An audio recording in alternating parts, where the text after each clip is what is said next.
नमस्कार, मेरा नाम है सुमित सिंह मेहता। हाजिर हूँ आपके सामने थर्मोडायनेमिक्स से रिलेटेड एक और नया लेक्चर लेके।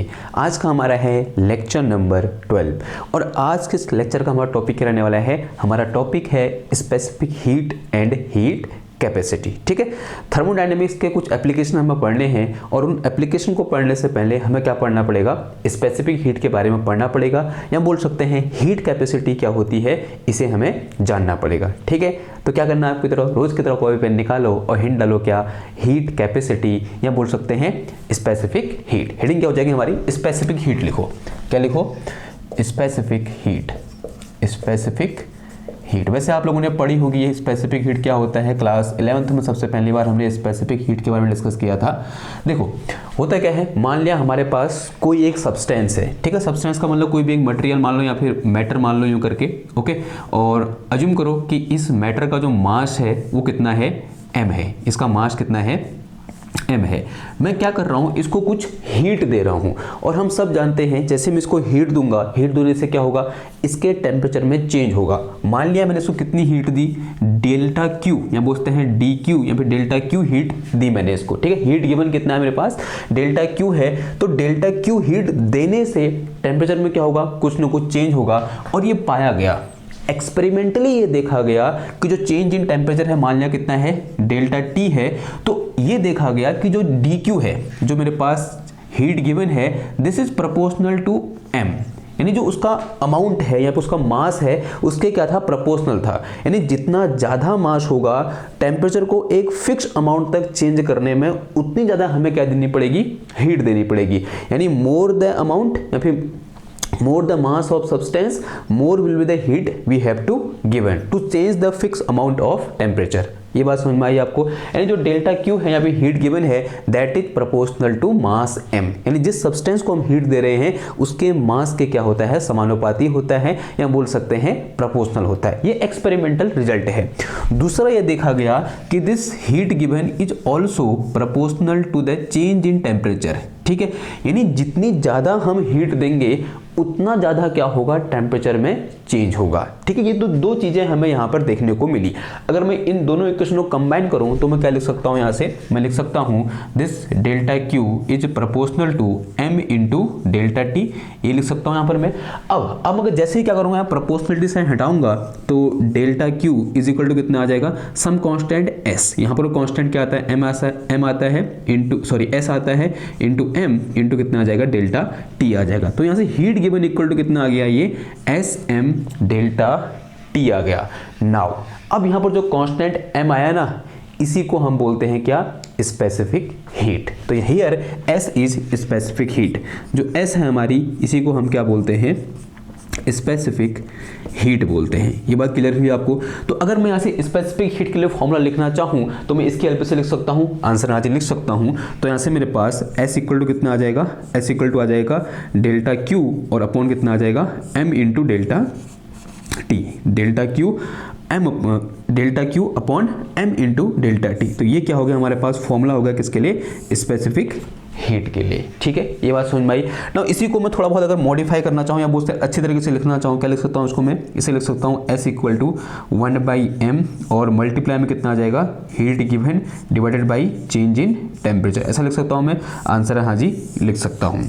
इसी को कभी कभी ऐसे भी लिखा जाता है, अगर जो हमारा हीट गिवन है वो बहुत ज़्यादा कम हो, जो हीट गिवन हो मेरा वो क्या हो, बहुत ज़्यादा कम हो, तो हम सब जानते हैं इस डेल्टा क्यू की जगह मैं डी क्यू लिख सकता हूँ। और जो चेंज इन टेम्परेचर है अगर वो भी क्या हो, बहुत कम हो, तो इस डेल्टा टी की जगह मैं डी टी लिख सकता हूँ। तो इसी फॉर्मूले को मैं ऐसे भी लिख सकता हूँ कि specific heat s is equal to कितना आ जाएगा, 1/m और मल्टीप्लाई में कितना आ जाएगा, डी क्यू डिवाइड में कितना आ गया, डी टी, कैपिटल टी होगा। ठीक है, डी टी। इस तरीके से इसको मैं इस तरीके से क्या कर सकता हूँ, डिफाइन या पूछते हैं लिख सकता है, मैं एक्सप्रेस कर सकता हूँ। ठीक है, इतनी बात समझ में आई। नाउ अब देखो, अब है ये तो क्या हुआ, इसका मैथमेटिकल फॉर्मूला हुआ। अगर आपसे कोई पूछे कि भैया जो स्पेसिफिक हीट है उसको डिफाइन करो, देखो कैसे डिफाइन करेंगे, बहुत ईजी है डिफाइन करना, बस आपको थोड़ा बहुत इस इक्वेशन को समझना होगा। देखो यहाँ पर अगर मैं अज्यूम करूँ कि इफ, इसके ठीक नीचे लिखना, इसके नीचे लिखना if m is equal to unit, यानी यूनिट मास हो, यानी 1 ग्राम हो या फिर 1 kg हो, and change in temperature is also unit, या 1 डिग्री सेल्सियस हो या फिर 1 केल्विन हो, ऐसा में सिंपल कर दो, यूनिट लिख दो, यानी यूनिट डिग्री। टेम्परेचर में चेंज कितना हो रहा है, यूनिट डिग्री हो रहा है। हमने अमाउंट कितना ले रखा है, यूनिट ले रखा है, यानी यूनिट मास ले रखा है। तो इसका मतलब इस इक्वेशन में यहाँ पुट करूंगा, इसमें पुट करूंगा, तो यहाँ से मेरे पास S इक्वल टू कितना आ जाएगा, ये डेल्टा Q के बराबर आ जाएगा। देन इसके नीचे लिखना then S equal to delta Q। तो कैसे डिफाइन कर देंगे हम, यानी यूनिट मास के सब्सटेंस के टेम्परेचर को यूनिट डिग्री तक राइज करने के लिए जितने अमाउंट ऑफ हीट की जरूरत होती है उसको हम क्या बोलते हैं, उस सब्सटेंस की स्पेसिफिक हीट बोलते हैं। समझ में आ रहा, थोड़ा बहुत दिमाग में जा रहा है, फिर से बोलूं, देखो क्या बोल रहा हूं मैं कि यूनिट मास के सब्सटेंस के टेम्परेचर को यूनिट डिग्री राइज करने के लिए जितने अमाउंट ऑफ हीट की जरूरत होती है उसी को हम क्या बोलते हैं, उस सब्सटेंस की स्पेसिफिक हीट बोलते हैं। ठीक है, इसी को मैं यहां पर लिख दूं जो मैंने मुंह से बोला, तो लिखो specific heat is defined as specific heat is defined as amount ऐसे लिखना, amount of heat required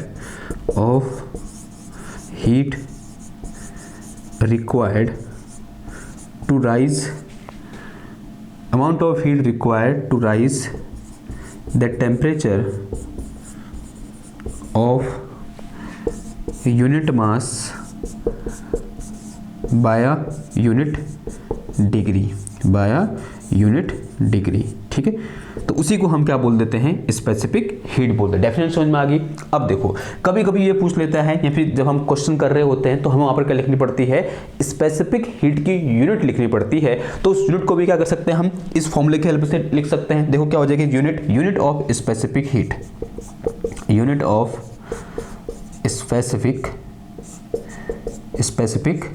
heat क्या हो जाएगी, देखो तो this will be equal to, ये क्या है मेरे पास ऊपर हीट है, हीट की यूनिट क्या होती है, कैलोरी होती है, तो कितना आ जाएगा, ये कैलोरी आ जाएगा। नीचे कितना मास है, तो मास की यूनिट क्या होती है, ग्राम होती है। और ये क्या है मेरे पास टेम्परेचर है, तो टेम्परेचर की यूनिट कितनी होती है मेरे पास, केल्विन होती है। ठीक है, तो यूनिट ऑफ स्पेसिफिक हीट क्या आ जाएगा, कैलोरी पर ग्राम kelvin.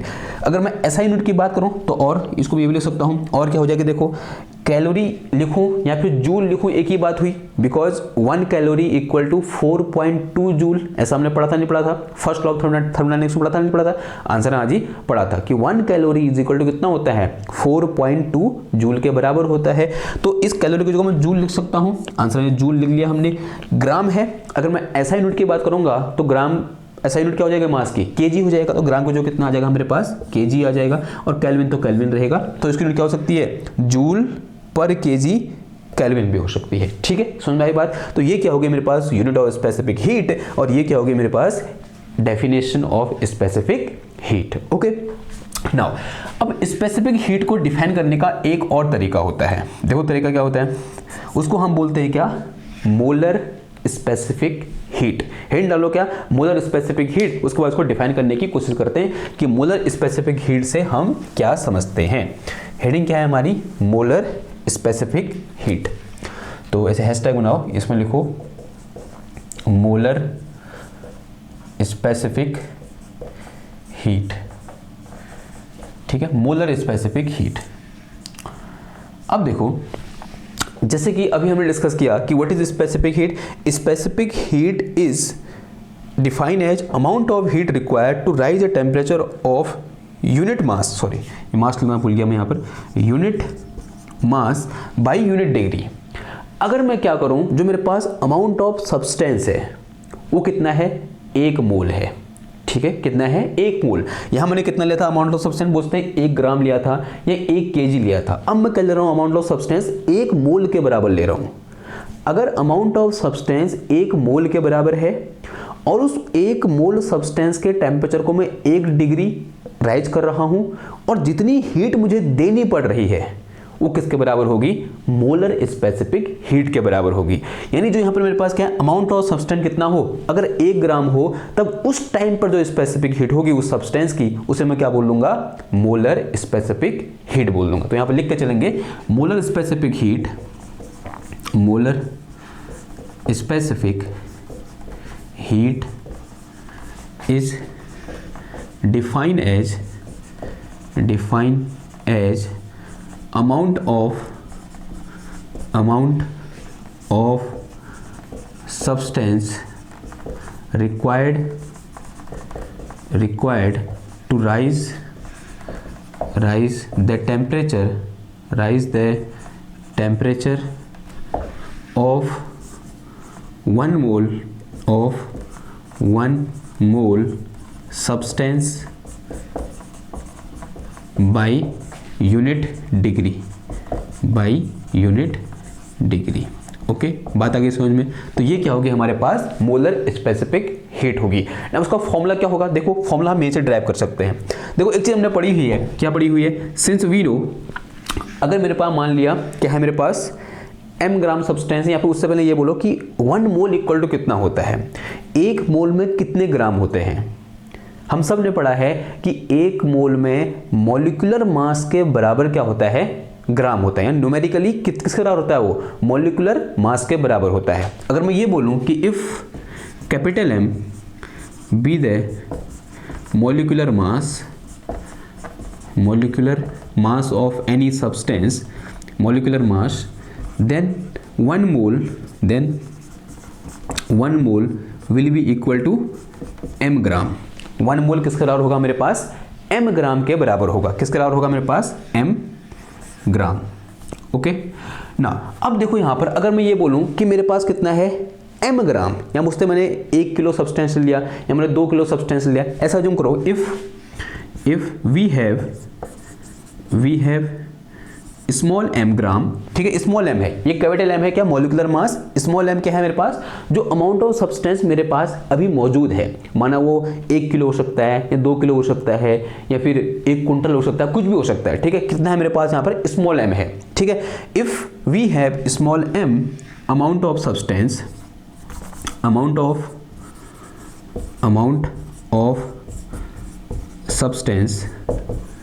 Substance then number of mole, तब इस अमाउंट में कितने नंबर ऑफ मोल होंगे।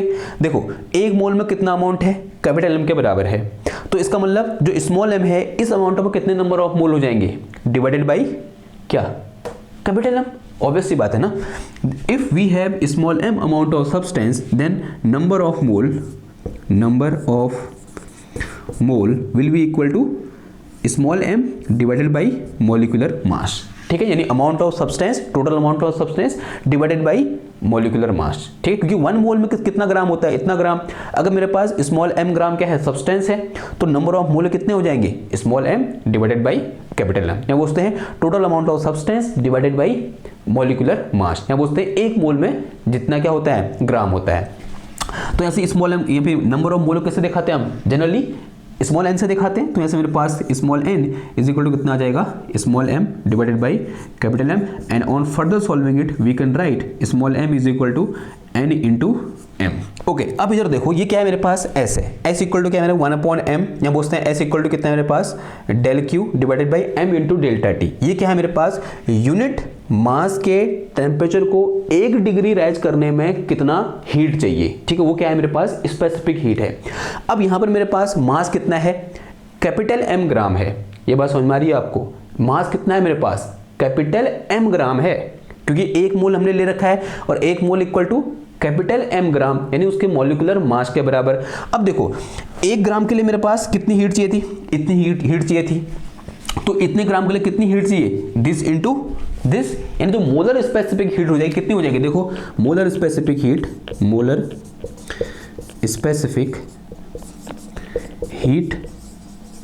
इक्वल टू कितना आ जाएगा, दिस यानी capital M multiply by specific heat, capital M multiply by कितना आ जाएगा, स्पेसिफिक हीट आ जाएगा। आएगा नहीं आएगा, आंसर है हाँ जी आएगा। And molar specific heat is represented by C, किससे रिप्रेजेंट करते हैं हम इसको, सी से रिप्रेजेंट करते हैं। सी इक्वल टू कितना आ जाएगा मेरे पास यहाँ पर m इंटू एस आ जाएगा, कितना आ जाएगा, C is equal to m into S. ठीक, ये बात समझ में आई। अब यहाँ से मैं कैपिटल M इक्वल टू निकालूंगा तो कितना आ जाएगा, तो on further solving it capital M is equal to कितना आ गया, ये स्मॉल m डिवाइड में कितना आ गया, n आ गया। ठीक है, एक काम करो, यहाँ पर कैपिटल M की वैल्यू पुट करो और यहाँ से s की वैल्यू उठाकर इधर पुट करो। देखो क्या निकल के आएगा मेरे पास, यहाँ से molar specific heat C equal to, ये आ गया मेरे पास कितना, कैपिटल M की जो कितना आ जाएगा, स्मॉल m डिवाइड में कितना आया, n आया, और इनटू हो गया मेरे पास कितना, ये 1 डिवाइडेड बाई m, और इनटू कितना आ गया, dq डिवाइड में कितना आ गया, dt। देखो इस m से ये m क्या हो जाएगा मेरा, कैंसिल हो जाएगा। तो यहाँ से मेरे पास सिंपली स्पेसिफिक या molar specific heat capital C equal to कितना आ गया, 1/n इंटू कितना आ जाएगा, dq डिवाइड में आ गया मेरे पास कितना, dt। तो this is formula for molar specific heat. आप डेल के टर्म में भी लिख सकते हो, मैंने डी के टर्म में लिख रखा है, आप डेल के टर्म में लिख सकते हो, वो आपकी मर्जी है। ठीक है, ओके। तो ये क्या हो गया हमारे पास यहाँ पर मोलर स्पेसिफिक हीट हो गया। नाउ अब बात करते हैं किसकी, जो हमारे लिए सबसे ज़्यादा इंपॉर्टेंट है, and that is specific heat of gases. Head डालो क्या, स्पेसिफिक हीट ऑफ गैसेस, क्योंकि वहाँ पर थोड़ा सा क्या आता है, एक माइनर सा चेंज आता है। वो चेंज ये आता है कि हम गैस की स्पेसिफिक हीट को दो डिफरेंट कंडीशन पर देखते हैं इन जनरल। पहली होती है एट कांस्टेंट प्रेशर, और दूसरा हम कहां पर देखते हैं, एट कांस्टेंट वॉल्यूम। कहने का मतलब ये है कि स्पेसिफिक हीट का मतलब ही क्या था, हीट दे रहे हैं और जितनी हीट चाहिए 1 डिग्री सेल्सियस टेम्परेचर बढ़ाने के लिए, या फिर 1 ग्राम सब्सटेंस के टेम्परेचर को 1 डिग्री बढ़ाने के लिए, उसी को हमने क्या बोला था, स्पेसिफिक हीट बोला था।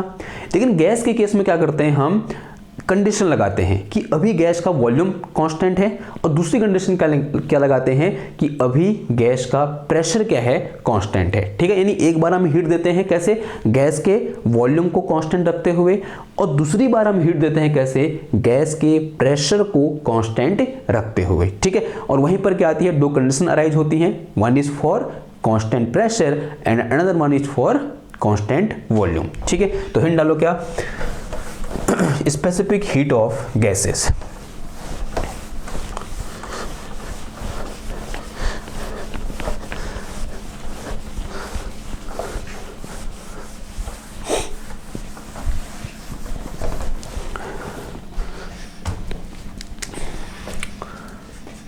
हेडिंग क्या है हमारे पास, स्पेसिफिक हीट ऑफ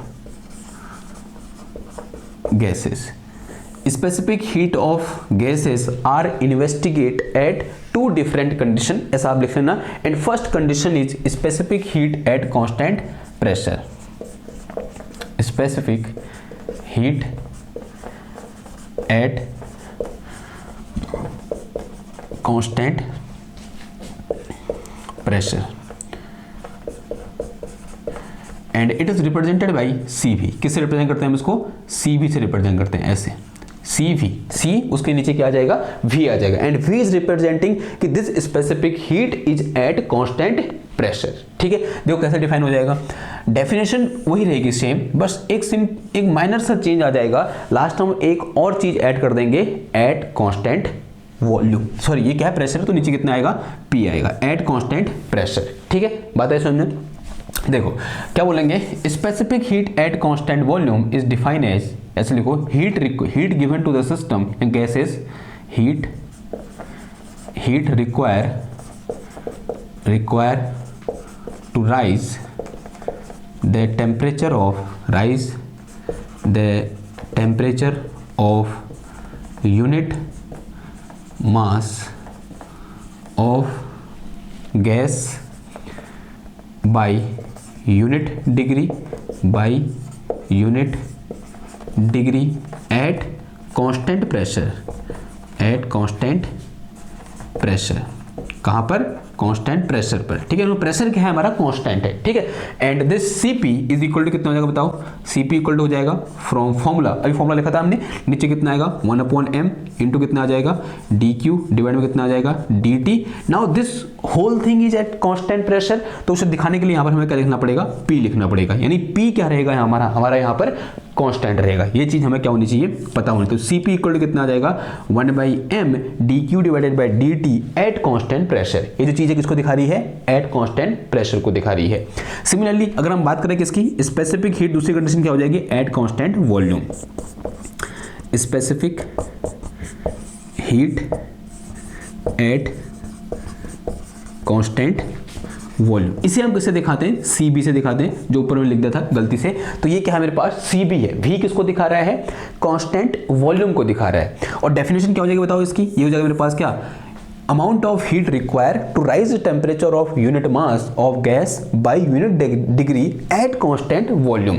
सिंपल सा यहाँ पर प्रेशर का जो कितना आ जाएगा, वॉल्यूम आ जाएगा। तो उसको बार बार लिखने की मुझे जरूरत नहीं है, आप चाहे तो अपनी कॉपी में लिख सकते हैं, ठीक। तो यहाँ से मेरे पास जो Cv इक्वल टू आ जाएगा, कितना आ जाएगा 1/m और इनटू कितना आ जाएगा ये dq डिवाइडेड बाई dt, और यहाँ पर क्या लिखेंगे हम, V लिखेंगे। And this V is representing constant volume, कि वॉल्यूम क्या है हमारा, कांस्टेंट है। तो दिस इज माय Cv, यानी बोलते हैं specific heat at constant volume बोलते हैं इसको, ठीक है। इतनी बात समझ में आई।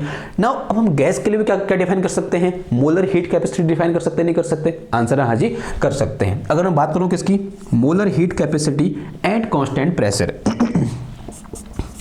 या molar specific heat at constant pressure, molar specific heat at constant pressure, क्या हो जाएगा बताओ, eight constant pressure.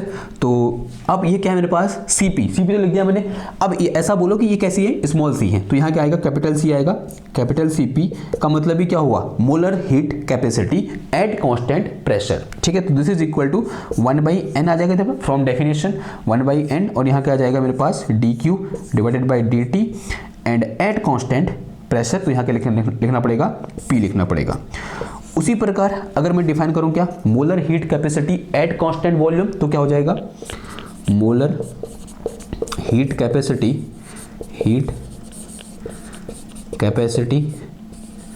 Eight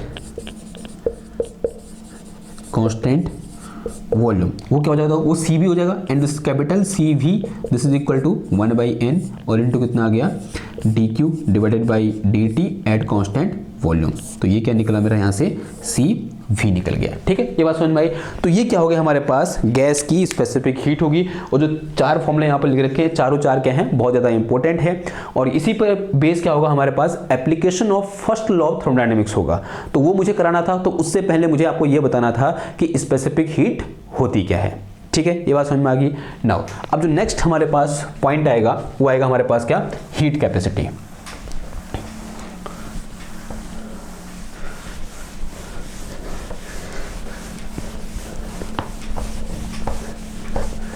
head डालो, हीट कैपेसिटी। अब ये क्या था, स्पेसिफिक हीट था। अब हीट कैपेसिटी क्या होता है, देखो बहुत सिंपल है डिफाइन करना हीट कैपेसिटी को। हेड डालो, मैं सिर्फ बोलूंगा, आप डिफाइन उसको खुद ही कर दोगे, मतलब लिखना आपको खुद ही हो जाएगा। देखो क्या है मेरे पास, हीट कैपेसिटी, हीट कैपेसिटी। देखो एक स्पेसिफिक हीट है, दूसरी क्या है, हीट कैपेसिटी है। दोनों में अंतर क्या है, देखो दोनों में अंतर यह है कि जब मैं किसकी बात कर रहा हूं, स्पेसिफिक हीट की बात कर रहा हूं, तो specific heat is amount of heat required to raise a temperature of unit mass. किसकी बात हो रही है, वहां पर यूनिट मास की बात हो रही है, या फिर 1 मोल की बात हो रही है। लेकिन जब मैं किसकी बात करता हूं, हीट कैपेसिटी की बात करता हूं, तब यहां पर मैं किसकी बात कर रहा हूं, टोटल सब्सटेंस की बात कर रहा हूं, कि जितना अमाउंट ऑफ सब्सटेंस मेरे पास है, उस पूरे की हीट को, उस पूरे के टेम्परेचर को 1 डिग्री सेल्सियस बढ़ाने के लिए जितने अमाउंट ऑफ हीट हमें चाहिए, उसी को हम क्या बोलते हैं, हीट कैपेसिटी बोलते हैं। तो heat capacity is for whole substance, पूरा जो सब्सटेंस है, हमारे पास 2 किलो है, तो 2 किलो सब्सटेंस के टेम्परेचर को 1 डिग्री सेल्सियस बढ़ाने के लिए जितनी हीट चाहिए होगी, उसे मैं क्या बोलूंगा, हीट कैपेसिटी बोलूंगा। ठीक है, लिख के चलें तो क्या हो जाएगा, देखो amount of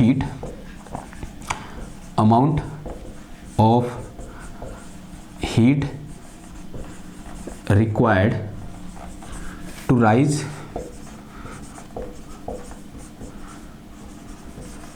temperature of whole substance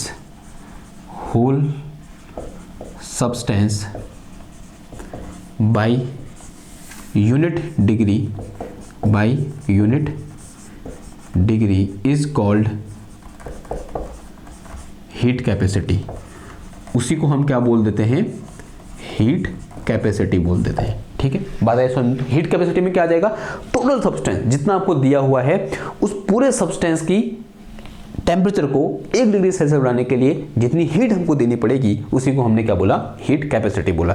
तो कोई भी कंफ्यूज मत करना कि हीट कैपेसिटी और स्पेसिफिक हीट दोनों एक जैसे होते हैं, नहीं, specific heat for unit mass and heat capacity for whole substance. ठीक है, बता गया समझ में? ओके, नाउ अब यहां पर एक और कॉन्सेप्ट आता है, and the concept of latent heat. तो हिंट डालो, क्या एक अच्छा कॉन्सेप्ट है, बहुत इंपॉर्टेंट चीज होती है, क्या, लेटेंट हीट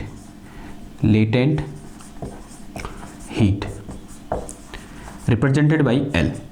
देखो हो क्या रहा था, अभी तक हम क्या कर रहे थे, टेम्परेचर को चेंज कर रहे थे, लेकिन कुछ ऐसा समय भी आता है नेचर में जब हम हीट दे रहे होते हैं लेकिन टेम्परेचर में चेंज नहीं होता है। जैसे व्हेन आइस इज मेल्ट, जब आइस क्या करती है, मेल्ट करती है। माना हमारे पास क्या है, एक आइस क्यूब है और उसमें क्या कर रहा हूं, मेल्ट कर रहा हूं। तो मेल्ट करने के दौरान जब तक पूरी की पूरी आइस मेल्ट नहीं हो जाती है तब तक उसके टेम्परेचर में कोई चेंज नहीं होता है, लेकिन हम उसको हीट तो दे रहे हैं। तो हीट क्या हुआ, कुछ ऐसी हीट हमने उसको दी, उस आइस क्यूब को दी, जो क्या हो गई, छुप गई। यानी वहां पर हीट क्या हो जा रही है, छुप जा रही है, और छुपी हुई चीज को हम क्या बोलते हैं, लेटेंट बोलते हैं। तो इसलिए इसका नाम क्या पड़ा, लेटेंट हीट पड़ा। और जब भी क्या होती है, आइस मेल्ट होती है, आइस क्या है, सॉलिड है, और किस में हो रही है, चेंज हो रही है, लिक्विड में, यानी वाटर में चेंज हो रही है। यानी यहां पर क्या हो रहा है, फेज ट्रांजिशन हो रहा है। उसी प्रकार कहां पर होता है, वेपराइजेशन के केस में होता है, यानी जो वाटर है वो किस में चेंज होता है, स्टीम में चेंज होता है। वहां पर भी क्या हो रहा है, फेज का चेंज हो रहा है। कभी कभी स्टेट बोलते हैं, लेकिन हम अपनी सहूलियत के लिए क्या बोलेंगे, अब इसको फेज बोलेंगे। यानी क्या हो रहा है, फेज ट्रांजिशन हो रहा है, यानी फेज क्या हो रहा है, चेंज हो रहा है। तो कैसे डिफाइन करेंगे हम इसको, तो latent heat is amount of heat require to change the phase of unit mass of any substance. मैंने क्या लिया, कोई एक यूनिट मास का सब्सटेंस ले लिया और फिर मैंने क्या किया, उसके फेज को चेंज किया। अगर वो सॉलिड में है तो उसको लिक्विड में चेंज किया, अगर लिक्विड में है तो उसको मैंने गैस में चेंज किया। तो ये चेंज करने के लिए मुझे जितनी अमाउंट ऑफ हीट देनी पड़ेगी उसी को मैं क्या बोल दूंगा, उस सब्सटेंस की लेटेंट हीट बोल दूंगा।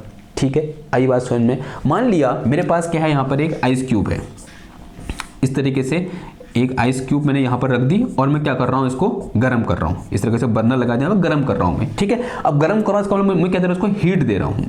और इस आइस को पूरा गलने के लिए, पूरा गलाने के लिए मान लिया मैंने कितनी अमाउंट ऑफ हीट दी, क्यू अमाउंट ऑफ हीट दी। अगर ये आइस ज्यादा होगी तो मुझे हीट ज्यादा देनी पड़ेगी, अगर आइस कम होगी तो मुझे हीट कम देनी पड़ेगी। यानी जो गिवन हीट है वो किस पर डिपेंड कर रही है, मास पर डिपेंड कर रही है, सब्सटेंस के मास पर डिपेंड कर रही है। तो ऐसे हम बोल सकते हैं कि this heat given is proportional to the mass. किससे प्रोपोर्शनल होती है, मास के प्रोपोर्शनल होती है। तो अगर मैं जैसे प्रोपोर्शनल से हटाऊंगा तो क्या आएगा, एक कांस्टेंट आएगा, and this constant is nothing but latent heat. उसको हम किससे दिखाते हैं, एल से दिखाते हैं। जो कांस्टेंट यहां पर आता है उसी को हम क्या बोलते हैं, लेटेंट हीट बोलते हैं। तो लेटेंट हीट इक्वल टू कितना आ जाएगा मेरे पास, heat given divided by amount of substance. तो this is my latent heat. Latent क्यों बोला, क्योंकि अगर मैं यहां पर हीट दे रहा हूं, जब तक कि ये पूरी की पूरी आइस गल के पानी नहीं बन जाएगी तब तक उस पानी का टेम्परेचर राइज नहीं होगा। तो हीट क्या हुई, यहां पर छुप गई। इसको हमने दी तो सही, लेकिन इसने क्या कर ली, छुपा ली, और उसी हीट को हमने क्या बोला, लेटेंट हीट बोला। ठीक है, ये बात समझ में आ गई आपको? ओके, और डेफिनेशन लिख लो, क्या हो जाएगा, it is heat require to raise, या बोलते हैं heat require to change the phase of any unit mass of substance. ठीक है, यूनिट मास के सब्सटेंस के फेज को चेंज करने के लिए जितनी अमाउंट ऑफ हीट चाहिए या फिर रिक्वायर होती है उसी को हम क्या बोलते हैं, लेटेंट हीट बोलते हैं। And this latent heat is represented by L. Unit क्या, यूनिट बताओ, यूनिट क्या हो जाएगी इसकी यूनिट हो जाएगा हमारे पास कितना, ये क्या है मेरे पास, कैलोरी पर ग्राम और जूल पर kg. And one thing we know that कि 1 calorie is equal to 4.2 joule. ठीक है, तुमको पता होना चाहिए कि 1 कैलोरी में कितने जूल होते हैं, 4.2 जूल होते हैं। ठीक है, तो ये कुछ चीज़ें थी किसके बारे में, स्पेसिफिक हीट और हीट कैपेसिटी, और लास्ट हमने थोड़ा सा टॉपिक लेटेंट हीट के बारे में, जो आने वाले लेक्चर में क्या होंगे, बहुत बेहतरीन तरीके से हम क्या करेंगे, इनका यूज करेंगे। जो हम क्या पढ़ रहे होंगे, application of first law of thermodynamics पढ़ रहे होंगे। तो नेक्स्ट लेक्चर होगा किस पर होगा, हमारा application of first law of thermodynamics पर होगा। तो आज के लिए बस इतना ही। आई होप आपका आज का लेक्चर आपको समझ में आया होगा। ठीक है, तो मिलते हैं आपसे नेक्स्ट क्लास में कुछ नए टॉपिक के साथ। तब तक थैंक यू, धन्यवाद, बाय बाय।